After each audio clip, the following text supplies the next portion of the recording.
আমাকে তলব করেছিলেন। আমার জন্য কোনো আদেশ আছে?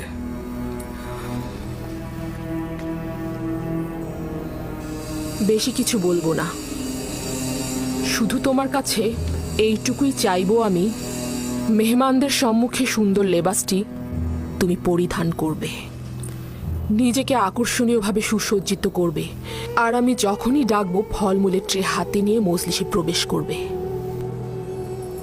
এটাই তোমাকে বলার ছিল।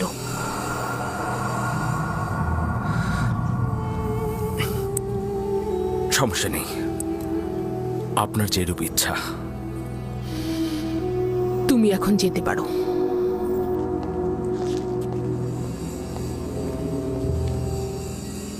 সকল মেহমানদের আরাম দেওয়ার জন্য আরামপ্রদ বিছানার ব্যবস্থা করো, তাদের জন্য সর্বোত্তম পানীয় এবং খাবারের আয়োজন করো, এবং অতিথিদের সবার জন্য প্রচুর পরিমাণে মাল্টা ফলের ব্যবস্থা করবে, এবং প্রতিটি মেহমানের হাতে একটি করে ধারালো ছুরি তুলে দেবে। বুঝতে পেরেছো আমার কথা?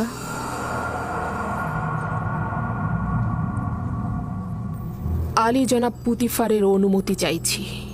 কি হয়েছে? কি চাও তুমি? আমি প্রমাণ করতে চাইছি আপনি যতটা খারাপ ভাবছেন ততটা নয়। এই সুযোগটি আমাকে দেবেন?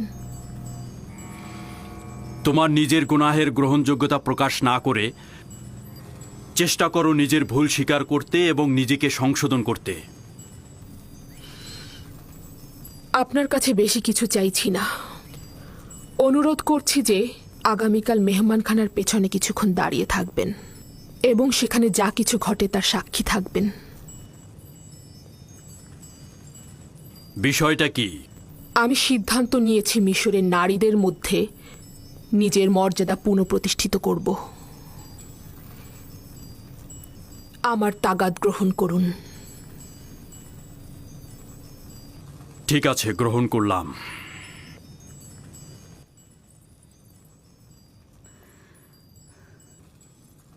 Gracias, Putifar.